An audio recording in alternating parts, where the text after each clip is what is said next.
ሰላም የሀገሬ ወጣቶች ጤናችሁ ነጋችሁ ነው። ዛሬ በጣም አስፈላጊ ስለሆነ ጉዳይ እንወያያለን። እሱም ስለ አባላዘር በሽታ ወይም ሴክሹዋሊ ትራንስሚትድ ኢንፌክሽን ነው ማለት ነው። ብዙ ወጣቶች ስለ አባላዘር በሽታ ማውራት ያፍራሉ ወይም ደግሞ ይፈራሉ። ነገር ግን ዝምታ ለጤና አደገኛ ነው። የአባላዘር በሽታዎች የተለመዱ መከላከያ ያላቸውና የሚታከሙ ናቸው።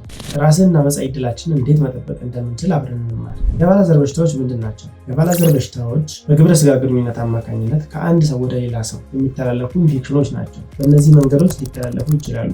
በጾታዊ ግንኙነት ወይም ደግሞ በግብረ ስጋ ግንኙነት፣ በብልት አካባቢ በሚኖር የቆዳ ንክኪ፣ ከእናት ወደ ልጅ በእርግዝና ወቅት ወይም ደግሞ በወሊድ ወቅት።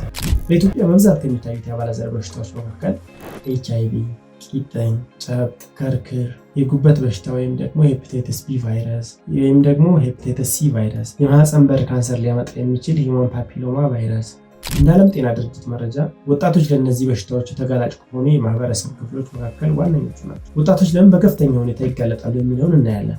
ወጣቶች ለበሽታው ይበልጥ ተጋላጭ የሚሆኑባቸው መንገዶች ወይም ምክንያቶች ትክክለኛ መረጃ በማጣት። ስለዚህ እኔ ትክክለኛ መረጃ እየሰጧችሁ ነው፣ ይህን መረጃ ተጠቀሙበት ማለት ነው። የጓደኛ ግፊት፣ የአልኮል ወይም የሱሰኝነት ተጽዕኖ፣ ወደ ጤና ተቋም ለመሄድ መፍራት ወይም ደግሞ ማፈር፣ አንድ በላይ የፍቅር አጋር መኖር።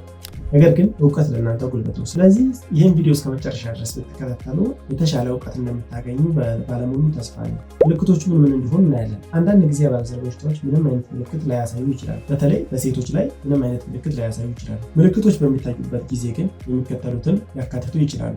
ከብልት የሚወጣ ያልተለመደ አይነት ፈሳሽ፣ ሽንት በሚሸኑበት ጊዜ የሚሰማ የህመም ወይም ደግሞ ማቃጠል ስሜት፣ በብልት አካባቢ የሚወጣ የቁስል ወይም ደግሞ እባጭ፣ የታችኛው የሆድ ህመም፣ የብልት አካባቢ ማሳከክ። ከእነዚህ ምልክቶች አንዱንም እንኳን ካዩ በፍጥነት ወደ ጤና ተቋም በመሄድ የህክምና አገልግሎት ያገኙ። በጤና ተቋም ብትሄዱ ምን እንደሚጠብቃችሁ ልንገራችሁ። ምንም ሳትፈሩ፣ ምንም ሳትደብቁ የሚሰማችሁን ነገርና ያጋጠማችሁን ነገር በትክክል ለሚያክማችሁ ባለሙያ መናገር አስፈላጊ ነው። ምክንያቱም በሽታውን ያልተናገረ መድኃኒት አይገኝለትም ነውና ነገሩ። ስለዚህ አይፍሩ፣ መረጃው በሚስጥር ይያዛል። ህክምናው እንደ ምልክቶቹ ወዲያውኑ ሊሰጥ ይችላል። አንዳንድ ኢንፌክሽኖች ቀላል የደም ወይም የሽንት ምርመራ ያስፈልጋቸው ይችላል። ቅድመ ምርመራና ህክምና እንደ መሃንነትና በእርግዝና ወቅት የሚወጡ ችግሮችን ይከላከላል። የአባላዘር በሽታዎች ይታከማሉ?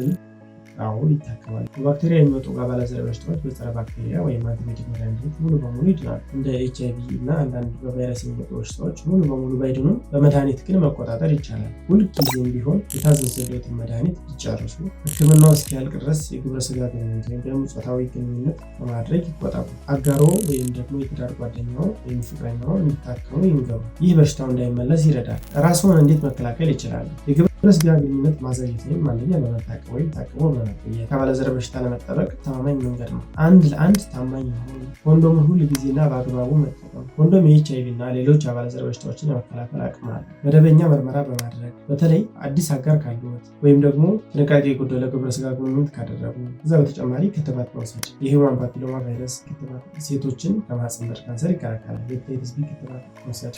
ህክምና ፍለጋ መሄድ ምንም አይነት እፍረት ሊኖረው አይገባም። የአባላዘር በሽታ እንደማንኛውም በሽታ የህክምና ሁኔታ ነው እንጂ ቅጣት ወይም ደግሞ እርግማን አይደለም። ጓደኞቹ እንዲታከሙ አበረታታት ኃላፊነት እና የፍቅር መገለጫ ነው። ህልማችሁ ትልቅ ነው፣ ጤናችሁ ደግሞ የሁሉ መሰረት። ራሳችሁን ጠብቁ፣ ተመርመሩ፣ ቶሎ ታከሙ። ጤናማ ወጣቶች ለጠንካራ ኢትዮጵያ። ስለተከታተላችሁን አመሰግናለሁ። በቀጣይ ያቀርብላችሁ የምትፈልጉት መረጃ ካለ ኮሜንት ስር ያስቀምጡልኝ። ከዚህ ቪዲዮ ላይ ያልገባችሁ ነገር ወይም እንዲስተካከል የምትፈልጉት ነገር ካለ ኮሜንት ይጻፉልኝ። አመሰግናለሁ። ጤና ይስጥልኝ።